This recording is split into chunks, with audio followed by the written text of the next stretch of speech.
भी આપણને પહેલા 12 વિકલ્પો આપ્યા છે એ આપણે સોલ્વ કરીશું। પહેલો પ્રશ્ન છે વર્ગમૂળમાં 9 + 5 એ ખાલી જગ્યા સંખ્યા છે। તો તમે જુઓ વર્ગમૂળમાં 9 એટલે એનો વર્ગમૂળ શું થાય તો 3 થાય વત્તા 5 તો 3 ને 5 8। હવે 8 એ કઈ સંખ્યા કહેવાય તો અસમય ના કહેવાય, અપૂર્ણાંક ના કહેવાય, મિશ્ર પૂર્ણાંક પણ ના કહેવાય। 8 એ કેવી સંખ્યા કહેવાય પૂર્ણાંક સંખ્યા કહેવાય। તો અહીં જવાબ શું આવશે ઓપ્શન એ। ગોખવાનું નથી, આપણે સમજવાનું છે। ઓકે, તો પહેલામાં શું આવશે 8 જવાબ આવ્યો એટલે 8 એ પૂર્ણાંક સંખ્યા છે તો તમારો જવાબ આવશે પૂર્ણાંક। બીજો પ્રશ્ન છે p of x બરાબર 7 - 5x³ - 3x² + 9x બહુપદીનો ઘાત ખાલી જગ્યા છે। હવે તમને બહુપદીનો ઘાત કીધો છે અહીં, તો તમે સ્ક્રીન ઉપર જોઈ શકો છો કે બહુપદીનો ઘાત કેટલો થાય છે તો 3 થશે। ઓકે, તો અહીં જવાબ આવશે ઓપ્શન સી બરાબર। મોટામાં જ મોટો જે ઘાત હોય એ આપણો બહુપદીનો ઘાત થાય। તો અહીંયા જો 2 હોય તો 2 પણ 2 કરતાં વધારે 3 છે એટલે અહીંયા આપણો જવાબ શું આવશે ઓપ્શન સી 3। જેટલો ઘાત હોય એટલો જવાબ આવે। હવે આગળ જોઈએ ત્રીજો પ્રશ્ન સુરેખ બહુપદી p of x બરાબર 7x - 4 નું શૂન્ય। હવે જ્યારે પણ શૂન્ય કહે એટલે જે રકમ આપી હોય એના બરાબર શૂન્ય લઈ લેવાનું એટલે 7x - 4 બરાબર શૂન્ય। ક્લિયર? જો અહીંયા લાલ કલર કરીએ એટલે તમને વધારે દેખાય। ચલો હવે આપણે x શોધવું છે તો આ -4 બરાબરની આ બાજુ આવે એટલે +4 થાય એટલે 7x બરાબર +4। હવે x બરાબર તો આ ગુણાકારમાંથી ક્યાં જાય ભાગાકારમાં એટલે x બરાબર 4/7। હવે 4/7 વાળો આપણો ઓપ્શન છે ઓપ્શન બી। ક્લિયર? તો જવાબ શું આવશે ઓપ્શન બી। એકદમ ઇઝી છે। ચલો ચોથો પ્રશ્ન જો સમીકરણમાં 8x + 15k બરાબર આ 18 હોય અને એમાં આ 1 0 લખેનો મતલબ શું x અને y એ દર્શાવે છે કે x ની કિંમત 1 છે y ની કિંમત 0 એટલે જ્યાં જ્યાં x લખ્યો હોય ત્યાં તમારે 1 લખવાનો। તો અહીંયા x લખીએ આ x ની જગ્યાએ 1 લખીએ એટલે 8 × 8 થાય +5k બરાબર 18। આપણે શોધવું છે k, તો આ 8 જે છે બરાબરની આ બાજુ થાય એટલે માઇનસ થશે એટલે આપણે શું કરીશું 18માંથી 8 જે છે એ બાદ કરી દઈશું। ઓકે, તો આપણે 18માંથી 8 બાદ કરો એટલે 10 તો અહીંયા કેટલા આવે 10 આવશે। ચલો અહીંયા તો ઓલરેડી કેટલા હતા 8નો તો ચેપ્ટર પૂરું થઈ ગયું। હવે આવે છે 5k હતા। હવે k ની અંદર આમને રદી આ ગુણાકારમાંથી આ સાઈડ જાય એટલે ભાગાકારમાં એટલે 10/5 એટલે અહીંયા શું થાય 2 આવશે જવાબ બરાબર। 5 દુ 10 એટલે તમને ઓપ્શન સી એ તમારો સાચો જવાબ આવશે। ચલો વિવેચકનું સૂત્ર બેઝિક ગણિતમાં આવા પ્રશ્નો પૂછે, સ્ટાન્ડર્ડ ગણિતમાં આવા પ્રશ્નો ના પૂછે સૂત્રો। આ તો બધાને આવડે d = b² - 4ac એકદમ ઇઝી છે। જોઈને જ બધા સૂત્રો પૂછે બેઝિકમાં તો એકદમ સહેલું આવશે। એટલે બેઝિક ગણિત છે એટલે તમારે એટલું બધું ગભરાવાની જરૂર નથી। ઇઝીલી તમે આ પેપર ખાસ તૈયાર કરી દેજો। આ જે પણ વિડીયોમાં હું જણાવું છું બધું તૈયાર કરી દેજો, તમને ખૂબ જ ઉપયોગી થશે બોર્ડની પરીક્ષામાં। d = b² - 4ac યાદ રાખજો। ચલો છઠ્ઠો પ્રશ્ન સમાંતર શ્રેણીનું nમું પદ માટેનું સૂત્ર। તો આ સૂત્ર પણ તમને ખ્યાલ હોવો જોઈએ બરાબર। a = a + n - 1d option B, B for Bombay is your correct answer.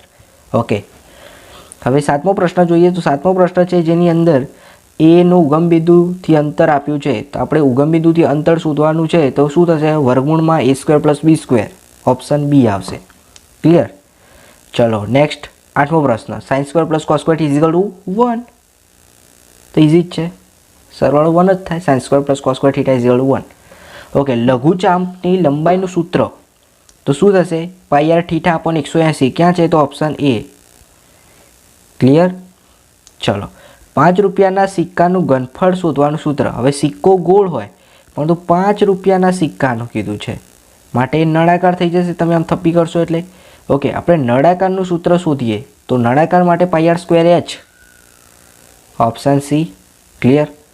ચલો કોઈ માહિતી માટે z 15 હોય x બાર 15 હોય તો m કેટલો શોધવો હોય તો તમને તો જો એક શોર્ટ ટ્રીક આલી દઉં। જ્યારે બી આમ સંખ્યા સરખી હોય ને તો અહીંયા પણ જે બી આપ્યું ને એ સરખી જ થાય બરાબર। એટલે m બરાબર શું આવે d 15 આવે બરાબર। અને એવું ના હોય તો આ એક સૂત્ર યાદ રાખી લેવાનું મધ્યસ્થ, મધ્યક અને બહુલકનું z બરાબર 3m - 2x બાર।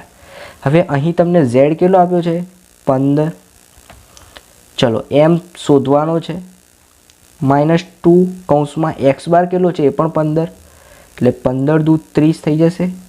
ઓકે, તો હવે હું અહીંયા શું લખી દઈશ 30।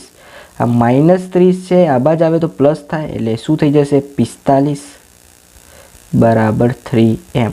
મારે m શોધવું છે તો આ 3 જે છે એ ભાગાકારમાં આવે. 15 તારી 45, મારો જવાબ શું આવ્યો 15 છે ને, એકદમ ઇઝી.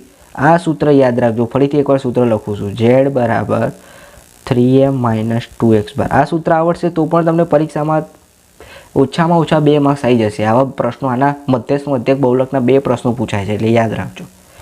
ચલો તો આપણે શું જવાબ આવે 15. ઓકે, ચલો 12મો પ્રશ્ન, p of a plus p of a બાર બરાબર કેટલા? તો સંભાવનાનો સરવાળો હંમેશા 1 હોય, આગ બંધ કરીને 1 લખી જ દેવાનું. Option B. ક્લિયર? ચલો વિકલ્પો પૂરા. હવે ખરા ખોટા જોઈએ. પહેલો પ્રશ્ન છે 13મા નંબરનો, દ્વિઘાત બહુપદી 3x² + 5x - 2 ના શૂન્યનો સરવાળો કેટલો થાય? હવે મેં તમને પહેલાં પણ કીધું ને હજી પણ કહું છું, શૂન્યનો સરવાળો માટે બરાબરની 0 લઈ લેશો એટલે અહીંયા જો 5/3 તમે ગણતરી કરશો તો -5/3 જવાબ આવે. એટલે આ વિધાન કેવું છે? ખોટું છે. તો પહેલું વિધાન ખોટું. ત્યારબાદ 7 7 7 એ સમાંતર શ્રેણી છે. હા, સરખું છે, સમાન છે, સમાંતર છે, બરાબર સાચું છે. પછી cos 45ની કિંમત, તો તમને ફરીથી કહું છું, આપણા આ ચેપ્ટરમાં તમને ખબર છે કે sin 0, cos 0, sin 30, cos 30 આ બધી કિંમતો આપી છે. બધી કિંમતો તૈયાર કરી દેજો. એ કરશો તો પણ 2 માર્ક્સ ત્યાંથી આવી જશે. જુઓ, આ વસ્તુ તમને ધ્યાન આપું છું, જે બેઠું પૂછાય જ છે. ઓકે, તો તમને ખબર હોય, એ કોષ્ટક વાંચેલું હોય તો તમને ખબર પડે કે cos 45ની કિંમત 1/2 થાય કે ના થાય. તો થાય, તો વિધાન કેવું છે? સાચું છે. ક્લિયર? ચલો, વર્તુળ અને સ્પર્શકના સામાન્ય બિંદુને સ્પર્શ બિંદુ કહેવાય. સાચું. અવર્ગીકૃત માહિતીમાં સૌથી વધુ વખત પુનરાવર્તન પામતા અવલોકનોને મધ્યક કહેવાય? મધ્યક ના કહેવાય. શું કહેવાય? બહુલક. યાદ રાખજો, બહુલક કહેવાય. ઓકે, એટલે આ વિધાન કેવું છે? ખોટું છે. અહીંયા એમ કીધું કે મધ્યક કહેવાય, પણ ખરેખર શું કહેવાય? બહુલક. એટલે વિધાન ખોટું. ચલો 18મો પ્રશ્ન, એકદમ ઇઝી. હેયાસ મેચ જીતે તેની સંભાવના 0.48 અને મેચ ન જીતે તેની સંભાવના 0.52, એટલે બંનેનો સરવાળો 1 થવો જોઈએ. તો થાય છે? તો વિધાન સાચું છે. ઓકે, ચલો ખાલી જગ્યા. 2m 5n નો અંતિમ અંક કંઈ ખબર ના પડે તો આવી રીતે આપ્યું હોય 2 5 જે બી રકમ આપ્યું એને શું કરી દેવાનું? તમારે ગુણી દેવાનું. તો 5 દુ 10. હવે અંતિમ અંક એટલે છેલ્લો અંક. તો આ 10ની અંદર અંતિમ અંક કયું કહેવાય? 0 કહેવાય. આગળનો અંક 1 કહેવાય. અહીંયા અંતિમ અંક એટલે 0. તો વિકલ્પમાં 0 આપેલું છે, તો આપણો જવાબ આવી ગયો 0. ક્લિયર? ચલો બીજું, p ઓફ x બરાબર 3x + 5 માં x એ વાસ્તવિક સંખ્યાનો આલેખ. તો આલેખ તમને એકદમ સીધો મળશે. એટલે રેખા L અને 0 કેન્દ્રિત આડ ત્રિજ્યાવાળા વર્તુળને T બિંદુએ સ્પર્શે છે, તો OT બરાબર L થશે. એટલે બરાબરની નિશાની આવશે. બે વર્તુળની ત્રિજ્યાનો ગુણોત્તર 3/4 હોય તો ક્ષેત્રફળનો ડબલ હોય. યાદ રાખવાનું, ત્રિજ્યા નાની, ક્ષેત્રફળ ડબલ.